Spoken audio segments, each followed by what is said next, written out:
Something I get a chance to watch President Trump do every single day in the Oval Office or in meetings with foreign leaders.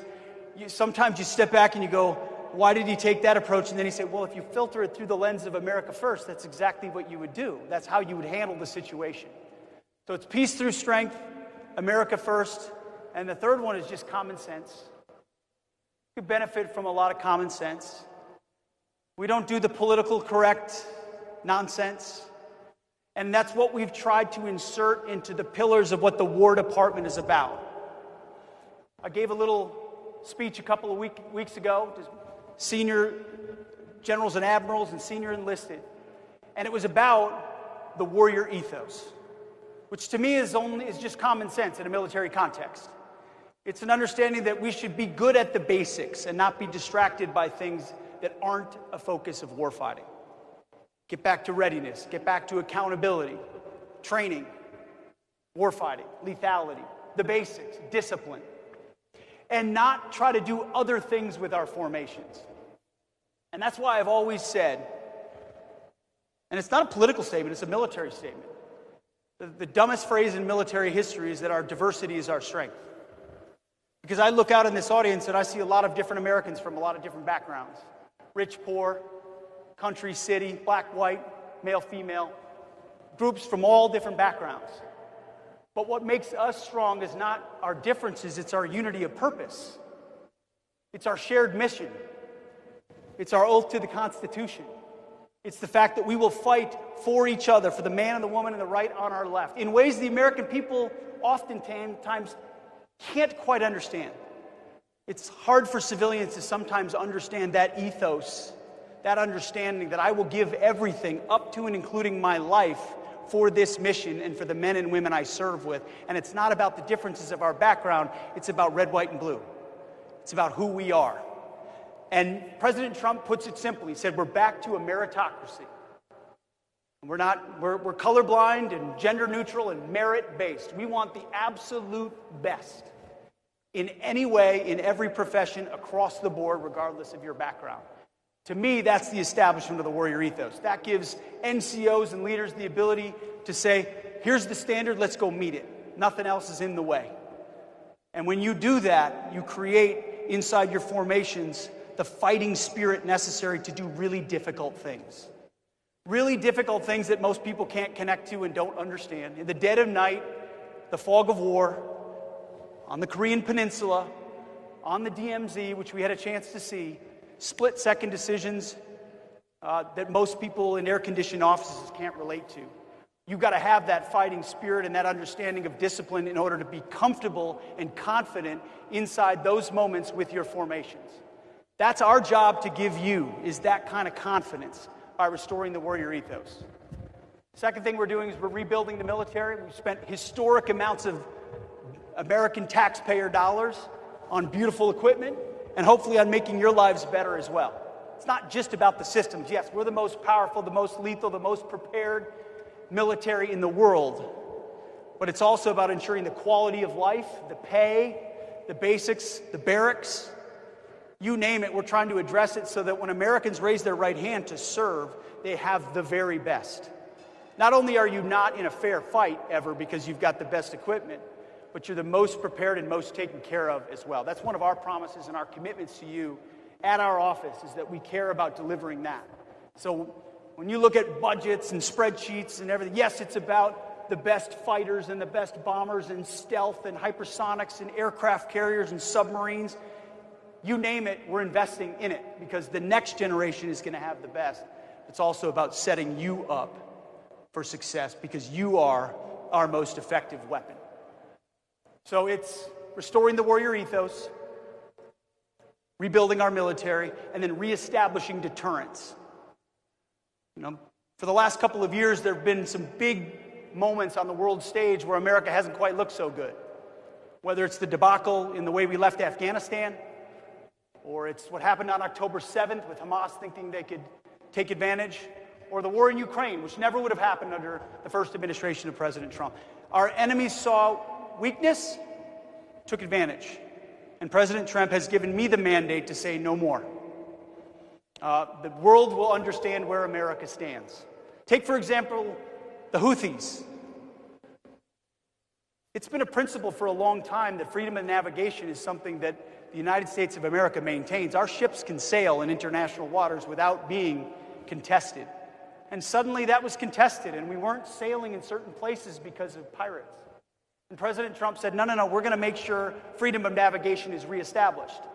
And so for 50 days, the Houthis felt the hell and fury of the United States military, and they eventually cried uncle and said, you know what, go ahead and sail your ships through. That means something. The world pays attention. America's word matters. President Trump says you've got 60 days to Iran to give up your nuclear capabilities, and on day 60, Israel takes action.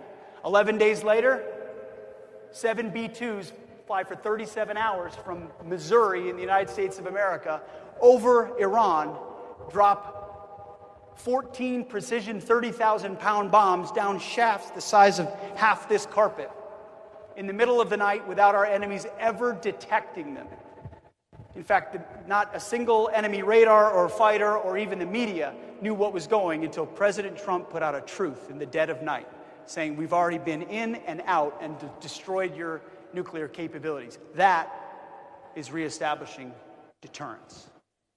Or our southwest border, where 20 million folks, we don't know who they are, where they're coming from, crossed our border under the previous administration. President Trump said to the War Department, reestablish deterrence by working with Border Patrol and DHS to secure the border. And right now, 0 people are coming across our southwest border. Because you're not, as President Trump says, if you don't have borders, you're not a country. And defending our homeland is incredibly important. Reestablishing deterrence is telling narco-terrorists in the Caribbean or in the Eastern Pacific that you're not allowed to poison the American people with impunity. That when we have designated terrorist organizations trafficking drugs headed for the United States to kill hundreds of thousands of Americans, we will take action. We will treat those cartels like the Al-Qaeda of the Western Hemisphere, and we'll put them at the bottom of the Caribbean. And we have, in defense of the American people. It's reestablishing deterrence. You see, President Trump is a peacemaker. He's settled 8 wars in counting. He believes in peace, but he knows that peace only comes through strength. It only comes through that establishment of deterrence. And that, ladies and gentlemen, great Americans and our allies, is why you are here right now on this peninsula. You are on the bleeding edge of deterrence, of American strength, of following through on American commitments, 72 years of the U.S.-ROC alliance, right here. Your forefathers were on this same peninsula defending this same alliance, understanding that our word matters and our capabilities matter, just as much today as it was 25 years ago. You do that in ways that most Americans cannot and will not understand. You know that. You know your friends, you know families, you know others back home. They may not know where you are or why you're there or what you're doing. And they don't always need to necessarily. But you do. I do. Generations of Americans understand. And I know that I'm looking out at the real 1%. The media likes to talk about the elites, the 1%. That's you guys. It's all of you. And frankly, I pray that one of my kids someday, my oldest is in 10th grade, and my youngest is 8, that one of them or a number of them would make the decision to, the most honorable decision I think they could in a secular context, other than following their Lord and Savior, Jesus Christ. Other than that, is serving their nation in uniform. Defending something greater than themselves. Giving the prime of their lives to something tough, gritty, difficult, uncomfortable, in far-flung places, away from the creature comforts, in uncertain environments. That's the real elite of America. And so we at the Department of War, we get the privilege of serving you. We work for you. My job is to support you, is to set you up for success in every tactical environment, meaning you've got what you need, you have the rules of engagement to be aggressive, to be effective, to close with and destroy the enemy. At the operational level, where you've got the right formations, you've got the right guidance, and the strategic level, where the umbrella and understanding of America first and peace through strength sets you up for success. And you tie all that together, and you've got an opportunity to defend our homeland, deter our enemies, allow our allies to step up and do more. That's what we're doing in Europe with NATO spending and allies spending more. We're seeing the same thing out here with our allies here in Korea stepping up, and Japan stepping up, and the Philippines stepping up, Australia stepping up, more countries stepping up to say, hey, we need to do more as well. American leadership encourages and begets more courage. And then, of course, we're investing a lot in our defense industrial base. If we can't make the things you need fast enough, then we can't resource the fight in real time. So there's a lot of levels to what we're trying to do, but we're doing it for all of you. And I would just close by saying that it is a real privilege to get a chance to watch President Trump operate, to watch his instincts, to watch his clarity, his bluntness, his deal-making, and the way that he creates opportunities out of environments where other folks would back down or say, we can't make that happen. He'll say, well, let me show you. But the one thing he told me two things when I took this job. The first thing he said was, Pete, you're going to have to be tough as shit. Sorry, kids. That has proven to be correct. We try. It's all politics and media nonsense, so it doesn't matter. It doesn't matter. You guys take on the real thing. We'll take on the politics and the media. He also said, I want you to reestablish the warrior ethos, which is what we're doing. But the other thing he tells me is every time we meet with the troops, tell them we have their back. That is all I ever wanted when I was a young rifle platoon leader, was to know that my company commander, my battalion commander, brigade commander, that they would have my back.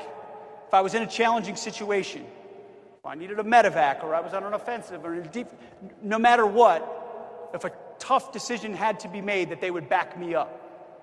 That if I had to take a risk and it didn't go right and I did it for the right reasons, they would have my back. That if I had to discipline someone to maintain standards, they would have my back.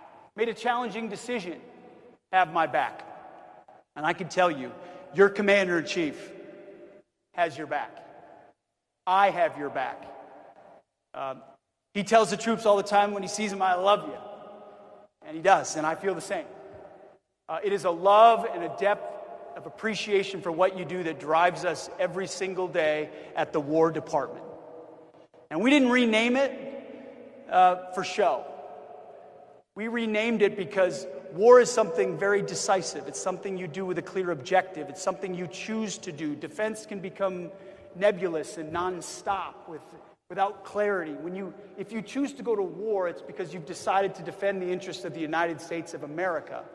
And there should be a clear end state to that. You should be given everything you need to win, to fight and to win.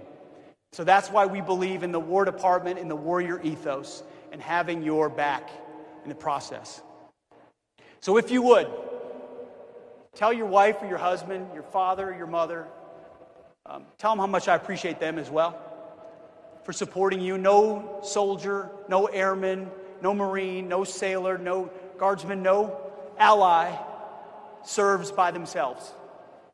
It's your spouse, it's your kids, it's your grandkids, it's your parents, it's your neighbors, it's your pastor, it's your community that support you as well. Pass my gratitude to them also. But most importantly, thank you.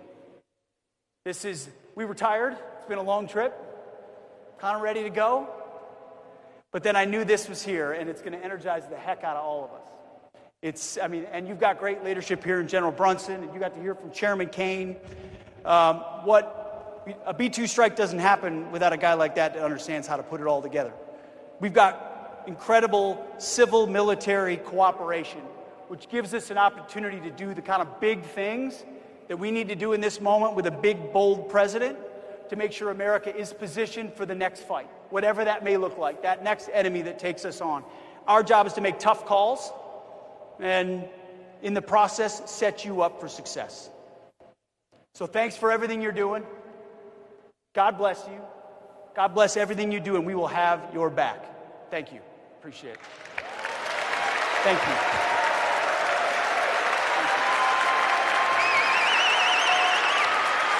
Thank you, guys. Thank you.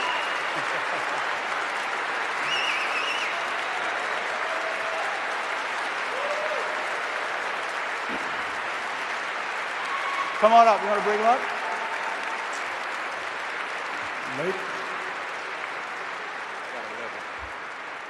We're going to give out some coins. Ladies and gentlemen, at this time, the Secretary will recognize excellence from across the Tri-Command and components for their contributions in defending the homelands of the United States of America and our allies and partners.